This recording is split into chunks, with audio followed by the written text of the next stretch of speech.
రెండో పెళ్లి తర్వాత పూర్తిగా హద్దులు దాటేసిన సమంత ఇప్పుడంతా సమంత ఫ్యాన్స్ ఇదే కామెంట్స్ చేస్తున్నారు. మరోవైపు సమంతకు స్పెషల్ పిఆర్ ఉందంటూ ఓపెన్ అయిన శామ్ మేనేజర్. అయితే సమంత పర్సనల్ లైఫ్ కోసం ఎప్పుడు వార్తల్లో నిలుస్తూనే ఉంటుంది. ఓ అంటావా ఐటమ్ సాంగ్ తర్వాత ఫ్యామిలీ మ్యాన్ వెబ్ సిరీస్ లో యాక్ట్ చేయడం తర్వాతే సమంత డివోర్స్ కూడా జరిగింది. డివోర్స్ రీజన్ తెలియకపోయినా అటు మీడియా వాళ్ళు ఇటు ఫ్యాన్స్ రకరకాలుగా స్పందించారు. కానీ ఒక్క రూమర్ మాత్రం స్ట్రాంగ్ గా వినిపించింది. సమంత బోల్డ్ గా సినిమాల్లో నటించడం వల్లే నాగ చైతన్య డివోర్స్ తీసుకున్నారని.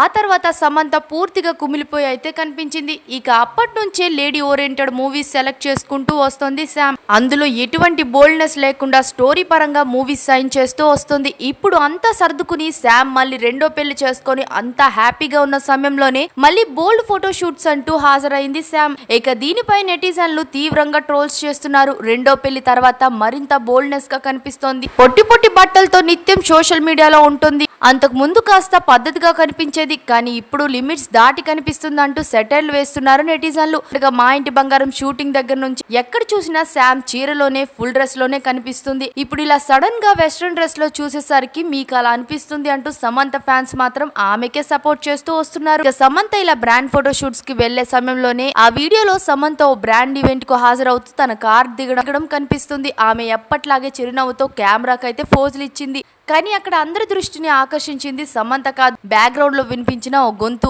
ఆమె పిఆర్ మేనేజర్ అని భావిస్తున్న ఓ వ్యక్తి అక్కడ ఫోటోగ్రాఫర్ ని ఉద్దేశించి ఇలా అన్నారు, గాయ్స్ మిమ్మల్ని ఇక్కడికి పిలిచిన ఉద్దేశం ఇదే, అయితే ఇకపై నా ఈవెంట్స్ కు మిమ్మల్ని అస్సలు పిలవను అని చెప్పుకొచ్చారు. ఫోటోగ్రాఫర్లు హద్దులు దాటి ప్రవర్తించడం వల్లే ఆమె అసహనం వ్యక్తం చేస్తూ ఈ కామెంట్స్ చేసినట్లు తెలుస్తోంది. ఇక శామ్ లేటెస్ట్ ఫోటోషూట్ చూస్తుంటే మీకేమనిపిస్తుందో కామెంట్స్ లో తప్పకుండా చెప్పేయండి. మరిన్ని ఫాస్ట్ అప్డేట్స్ కోసం మా ఛానల్ ని సబ్స్క్రైబ్ చేయండి.